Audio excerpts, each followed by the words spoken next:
ప్రతి ఒక్కడికి ఒక ప్లస్ పాయింట్ ఇస్తాడు భగవంతుడు. ఎన్ని మైనస్ పాయింట్లు ఇస్తారో ఎక్కడో ఒక దగ్గర ఒక ప్లస్ పాయింట్ ఉంటుంది. మనలో ఉన్న ప్లస్ పాయింట్ ఏంటనేది మనమే గుర్తించాలి. ఎవడు గుర్తించదు. ముందు మనం గుర్తించి దాన్ని పాలిష్ చేసుకోవాలి. నేను ఇంగ్లీష్లో ఎప్పుడైతే చెప్పడం మొదలు పెట్టానో పేరు వచ్చింది, విద్యా సంస్థలు పెట్టాను. 4 విద్యా సంస్థలు పెట్టినప్పుడు నా వయసు ఎంతో తెలుసా? Just 24 years. ఎంత ఇన్వెస్ట్మెంట్ పెట్టారు సార్? నథింగ్, ఇన్వెస్ట్మెంటే లేదు. ఒక వానర్కి అడిగాను, సార్ ట్యూషన్స్ నేను ట్యూటోరియల్ పెడదాం అనుకుంటున్నాను, మీరు సహకరిస్తే, మాట ఒక మాటతో ఏదైనా చేయొచ్చు, సహకరిస్తే ఇస్తామంటే మా బిల్డింగ్ ఉంది, బిల్డింగ్లో పెట్టండి అన్నాడు. నేను రెంట్కు ఇవ్వలేను సార్. నువ్వేమి ఒక విద్య పిల్లల కోసం పెట్టాను అన్నారు. అక్కడికి 100,000 మంది విద్యార్థులు వచ్చేవారు.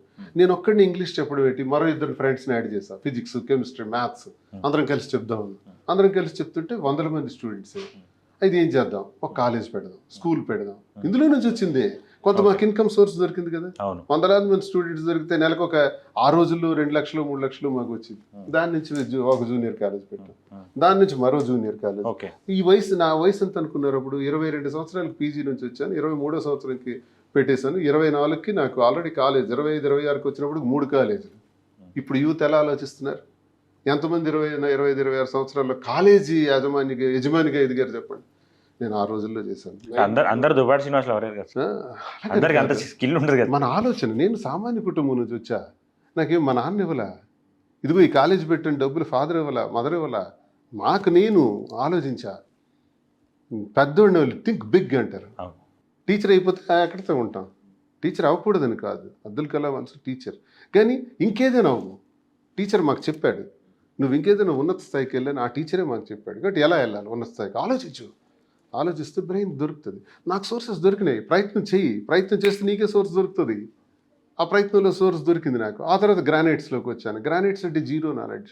గ్రానైట్స్ అంటే చాలా ఎక్స్పెన్సివ్. జీరో నాలెడ్జ్ నాకు, జీరో నాలెడ్జ్. మీకు తెలుసా, గ్రానైట్స్లోకి వెళ్ళేటప్పుడు నాకు ఎలాగ అసలు గ్రానైట్ అంటే ఏంటి, ఈ రాయిటి తమిళనాడులో వచ్చి చేస్తుండేవారు, మనకెందుకు ఆ పరిజ్ఞానం ఉండకూడదు అని నేను వెళ్ళి ఆ క్వారీ దగ్గర నిలబడి, నాకు అప్పుడు డబ్బు ఉన్నప్పటికీ 4 కాలేజీలు ఉన్నప్పటికి కూడా నేను రోజు ఈ మైండ్ దగ్గరికి వస్తానండి, నాకు మీరు జీతం ఇవ్వద్దు, నేను అక్కడ సూపర్వైజర్గా నేను పనిచేసే. ఏ ఇయర్లో వచ్చారు సార్ గ్రానైట్ బిజినెస్లోకి? గ్రానైట్లోకి 99.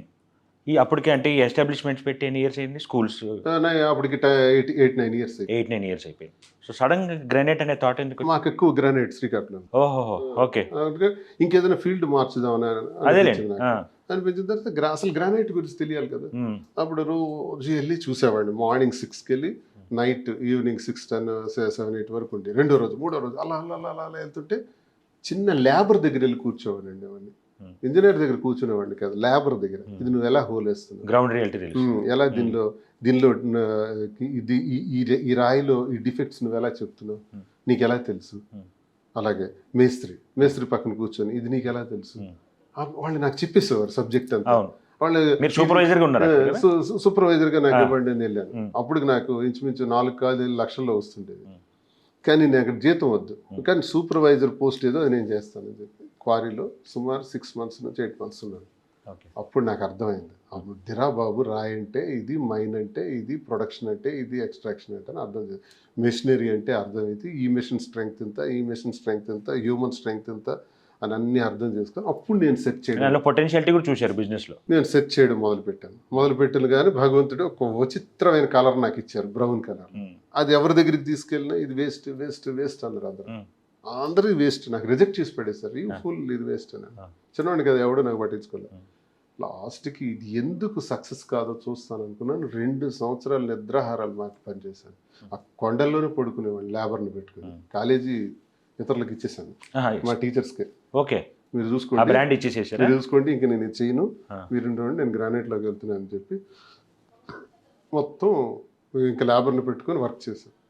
1999లో స్టార్ట్ చేశాను. 2001కి ప్రొడక్షన్ స్టార్ట్ అయింది. 2003కి పీక్స్కి వెళ్ళిపోయాను. 2004, 5, 6 స్వర్ణయుగం. ఐటీసీ బిల్డింగ్, డబ్ల్యూటీసీ బిల్డింగ్ యూఎస్లో కొట్టేస్తున్నారు. ఆ బిల్డింగ్ కూడా నేనే ఇచ్చాను. World trade centre US, European countries అన్నిటికీ ఎక్స్పోర్ట్ చేశాను. వరల్డ్ మార్కెట్, అది వరల్డ్ క్లాస్ మార్కెట్లో నెంబర్ 1 కలర్, అంటే ఎక్స్క్లూజివ్ కలర్, నెంబర్ 1 కలర్ అన్ను, ఎక్స్క్లూజివ్. ఆ కలర్ ఇంకెక్కడా దొరకదు. అలాంటి కలర్కి నన్ను వానర్ని చేశాడు దేవుడు. ఇది చేస్తూ రాజకీయాల్లో ఎలా రావాలి, రాజశేఖర రెడ్డి గారి దగ్గరికి డైలీ వెళ్ళిపోతున్నాను.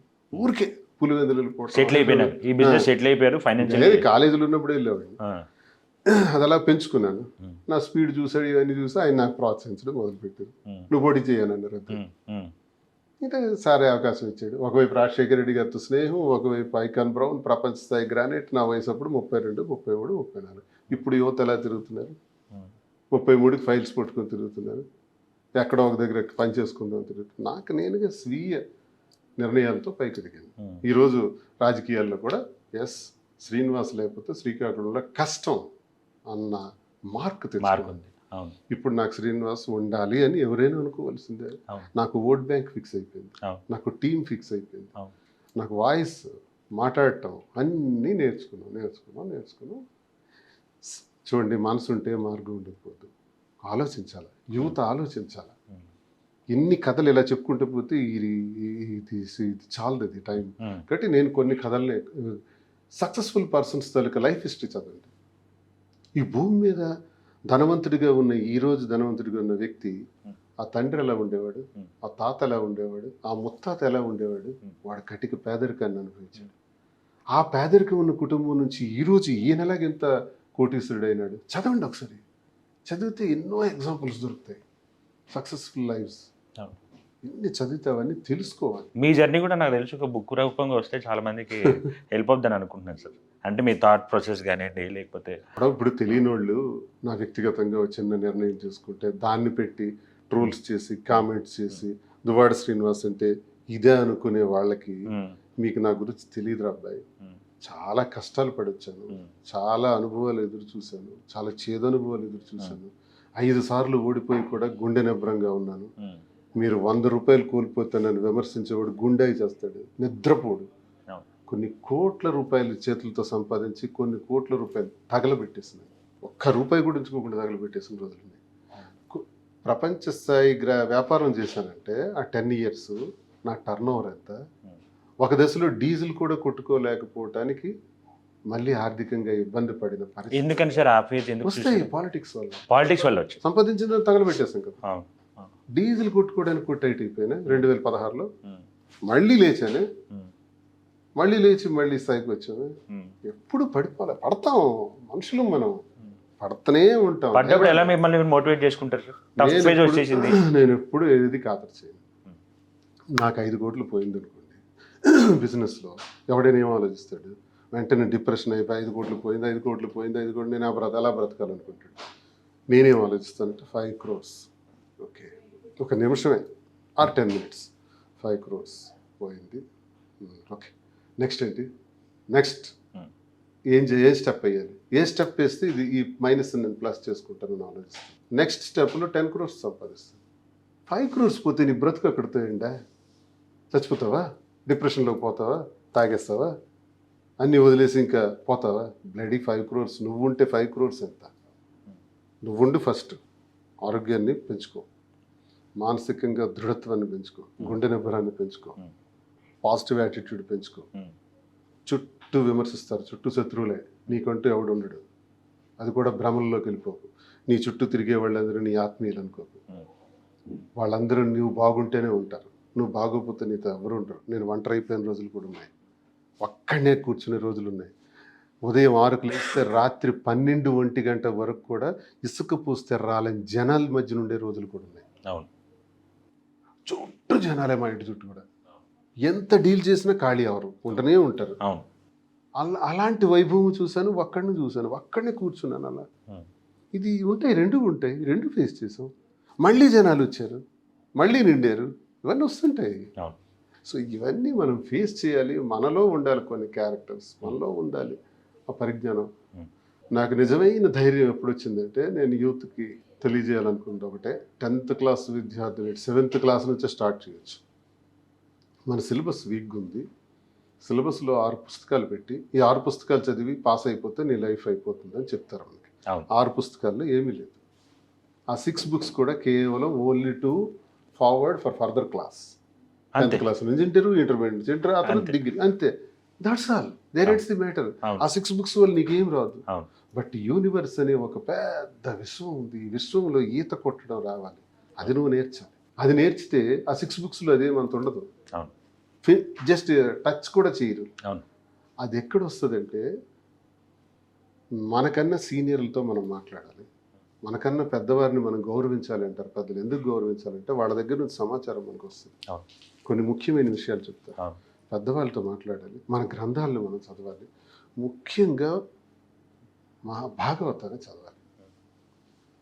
భాగవతం చదవాలంటే శ్రీకృష్ణుడి గీతోపదేశం, అందులో ప్రతి సొల్యూషన్ ఉంది. ఇది నమ్మకపోవచ్చు చాలామంది. ఒక్కసారి తీసి చదివి చూడండి, రోజుకు ఒక పేజీ చదవండి, కష్టపడిపోవద్దు. పేజీ ప్రారంభించిన నుంచి రాత్రి పడుకునే లోపు ప్రతి విద్యార్థికి 7th క్లాస్ నుంచి నేను చెప్తున్నాను, ముసలైపోయిన వాళ్ళు కూడా ఒక పేజీ స్టార్ట్ చేయండి, అర్థమైన వరకే చదవండి, తర్వాత పెన్తో చిన్న టిక్ పెట్టేసి క్లోజ్ చేసేయండి. ఆ 4 లైన్లు అర్థం చేసుకోండి చాలు. ఒక సంవత్సర కాలం తీసుకొని భాగవతాన్ని చదవండి, you will get knowledge. That's enough. నువ్వు విశ్వాన్ని తెస్తావు. అంత మహాజ్ఞానం గీతలో ఉంది. గీత చదవాలంటే ముందు మహాభారతం చదవాలి. ఓకే. ముందు మహాభారతం రావాలి. మహాభారతానికి దానికి లింక్ ఉంది, వ్యాస మహర్షి రాశారు. ఓకే.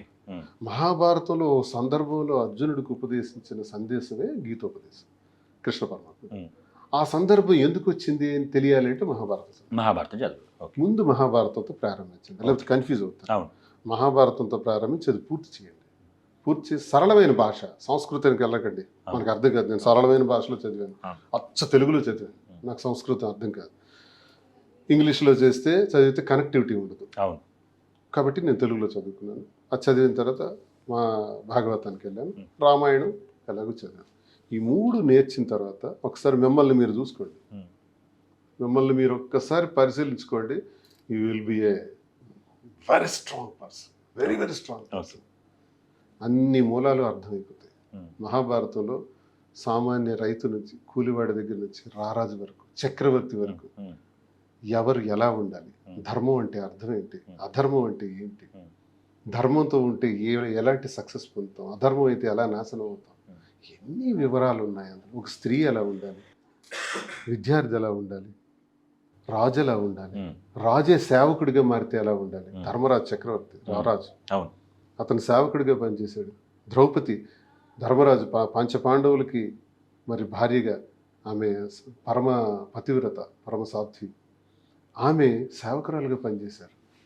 విరాటరాజు కొలువులో బృహన్నలుగా పనిచేశారు. అర్జునుడు పరాక్రమశాలి. ఏంటి విధి వైపరీత్యం. ఒక్కసారి ఆ కథలు వింటే, అవి చదివితే మీరేంటో మీకు అర్థమవుతుంది, మీరేం చేయాలో మీకు అర్థమవుతుంది. నాకు నిజమైన ధైర్యం వాటి వల్లే వచ్చింది. తర్వాత బాగా సింక్ అయిపోయిన తర్వాత, నేను ఒక్కడిని అయిపోయినప్పుడు, ఎవరు నాకు పలకరించడానికి కూడా రానప్పుడు 2016లో ఇవి స్టార్ట్ చేశాను. మరింత ధైర్యాన్ని తెచ్చిపెట్టి. అంటే 2016లో ఓడిపోయిన తర్వాత ఎవడు రాడు మన దగ్గర. అంతేనా? అంతే. గెలిచినాక ఫుల్గా ఉంటారు. మళ్ళీ 19లో గెలిచి అంటే మనకంటూ చిన్న వర్గం ఉంటుంది కదా, ఎప్పుడు ఉంటారు, వాళ్ళే వస్తుంటారు. అంతే. మనకు నమ్మిన వాళ్ళే ఉంటారు. అంతే. వాళ్ళే మా సార్ తప్ప మాకు ఇంకో ప్రపంచంలో వాళ్ళ సంఖ్య చాలా తక్కువ ఉంటుంది. ఇప్పుడు ఇందిరాగాంధీ గారితో బ్రేక్ఫాస్ట్ చేయడానికి 3 months మినిమం పట్టేది. నెక్స్ట్ 3 months తర్వాత ఎవరు ఆవిడతో బ్రేక్ఫాస్ట్ చేయాలని. 77 సంవత్సరంలో ఓడిపోయిన తర్వాత ఇందిరాగాంధీ ఒంటరిగా కూర్చుని రోజులు వచ్చాయి తిరుమూర్తి.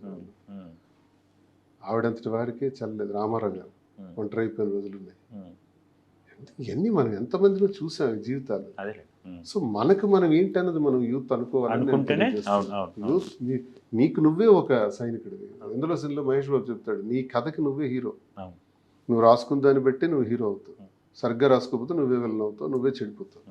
నువ్వు రాసుకో నీ కథ, అది గీత సారాంశం నుంచి వచ్చింది. అది నీ కథకి నువ్వే హీరో, ఎవడు కాదు. నేను ఎవడు హీరో చేయడు కూడా, నీకు నువ్వే మారాలి. ఇది నా